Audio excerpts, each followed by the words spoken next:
Hi అండి. నమస్తే.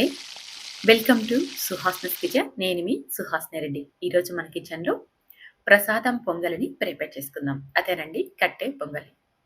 ఇది చాలా చాలా పవిత్రంగా భావిస్తారు కదా! గుళ్ళో ప్రసాదంగా పెట్టే ఈ పొంగలి చాలా చాలా రుచిగా ఉంటుంది. అందుకని మీకోసం ఈరోజు పక్కా కొలతలతో చాలా చాలా రుచిగా తయారు చేసేసాను.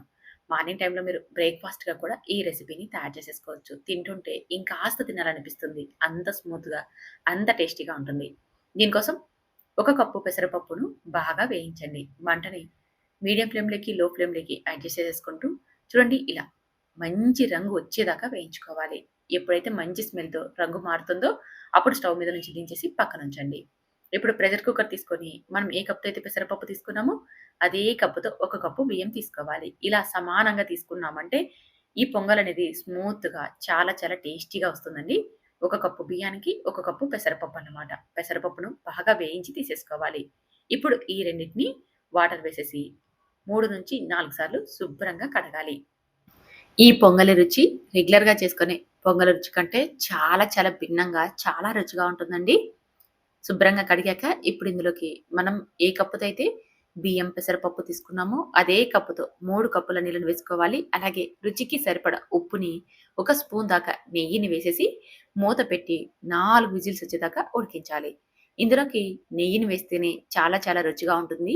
మీరు ఖచ్చితంగా నెయ్యి వేసి తయారు చేసుకుంటేనే ఆ రుచిని తినగలరు. ఆయిల్ వేశారనుకోండి అంత రుచిగా రాదు. అది గుర్తుపెట్టుకోండి. పూర్తిగా మంటని మీడియం ఫ్లేమ్‌లో పెట్టి 4 విజిల్స్ వచ్చేదాకా ఉడికించాలి. 4 విజిల్స్ వచ్చాక స్టవ్ మీద నుంచి దించి ఆవిరి మొత్తం పోయేదాకా పక్కనుంచండి. ఈలోపు మనం ఎసరును మరిగించుకుందాం. దీనికోసం స్టవ్ మీద ఒక కడాయి పెట్టుకొని మరొక 3 కప్పులు నీళ్లు వేసి మరిగించుకోవాలి. ఇవి మరిగేలోపు ప్రెషర్ కుక్కర్‌లో ఆవిరి పోయింది కదా! మూత తీసి రైస్‌ను గరిటెతో ఇలా మెత్తగా చేసేసుకోవాలి. మనం బాగా 4 విజిల్స్ పెట్టి ఉడికించున్నాం కాబట్టి రైస్ ఇలా మెదుపుతూ ఉంటే మెత్తగా అయిపోతుంది. చూసారుగా? ఇలా మెత్తగా చేసుకున్నాక ఇప్పుడు ఇందులోకి మనం పక్కన మరిగించుకుంటున్న ఎసరును ఇందులోకి కొద్ది కొద్దిగా వేసుకుంటూ కలుపుకోవాలి. 3 కప్పుల నీళ్లు మనం ప్రెషర్ కుక్కర్‌లోకి వేసి ఉడికించాము. ఇప్పుడు మరొక 3 కప్పులు పక్కన ఉడికించి ఇందులోకి వేస్తున్నాము. ఇలా వేసేసుకొని ఇదంతా బాగా కలిసేలాగా కలుపుకోవాలి. రైస్‌ని కాస్త మెత్తగా చేసుకున్నాం కదండీ! చూడండి టెక్స్చర్ అనేది ఈ విధంగా వస్తుంది. మీకి ఇంకాస్త జారుగా రావాలి అనుకుంటే మరొక కప్పు వాటర్‌ని వేసేసి ఇందులోకి వేసేసుకోండి. నాకైతే ఈ విధంగా ఉంటే సరిపోతుంది. ఇప్పుడు స్టవ్ మీద పెనం పెట్టుకొని అందులోకి హాఫ్ కప్పు దాకా నెయ్యిని వేసుకోవాలి. మనం పెసరపప్పు బియ్యాన్ని తీసుకున్నాం కదా! అదే కప్పుతో హాఫ్ కప్పు నెయ్యిని వేసుకోవాలి.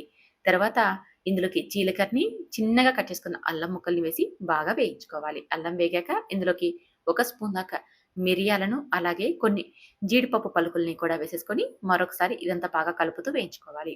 ఇవంతా లైట్ గోల్డెన్ కలర్ వచ్చాక ఇందులోకి చిన్నగా తరిగిన పచ్చిమిర్చిని 2 లేదా 3 వేసేసుకోవాలి. ఇలా పచ్చిమిర్చి ముక్కల్ని కూడా వేసేసుకున్నాక ఇదంతా పోపును మంచిగా ఫ్రై చేసేసుకోవాలి. చూడండి నెయ్యితో తయారు చేసుకుంటేనే మనం బయట తిన్న ప్రసాదం పొంగల్లాగా చాలా చాలా రుచిగా ఉంటుంది. చాలా స్మూత్‌గా నోట్లో పెట్టుకుంటే వెన్నలాగా కరిగిపోతుంది. ఒకవేళ మీరు ఇదే ప్లేస్‌లో ఆయిల్‌తో కూడా తయారు చేసేసుకోవచ్చు. కాకపోతే అంత రుచిగా ఉండదు.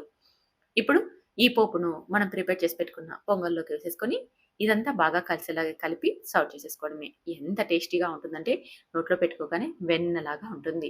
చాలా చాలా రుచిగా ఉంటుందండి. మీరు బయట ప్రసాదం తిని ఉంటారు కదా గుళ్ళలో, అంతే రుచితో అంతే బాగా ఉంటుంది. మరి మీరు కూడా ట్రై చేయండి. ట్రై చేసి టేస్ట్ చేయండి. మార్నింగ్ టైమ్‌లో బ్రేక్‌ఫాస్ట్‌కైనా ప్రిపేర్ చేసేసుకోవచ్చు. లేదా మీరు ఫెస్టివల్ టైమ్‌లో దేవునికి నైవేద్యంగా అయినా ప్రిపేర్ చేసి పెట్టొచ్చు. మరి ట్రై చేస్తారు కదూ! ట్రై చేసిన తర్వాత మీకెలా వచ్చిందో కూడా కామెంట్ చేయండి. నచ్చితే లైక్ చేసి మీ ఫ్రెండ్స్, ఫ్యామిలీ వారికి షేర్ చేయండి. అలాగే మన ఛానెల్‌ని సబ్స్క్రైబ్ చేసుకోండి. ఇలాంటి హెల్తీ అండ్ ట్రెడిషనల్ వంటకాలు చాలా ఉన్నాయి. Thank you for watching.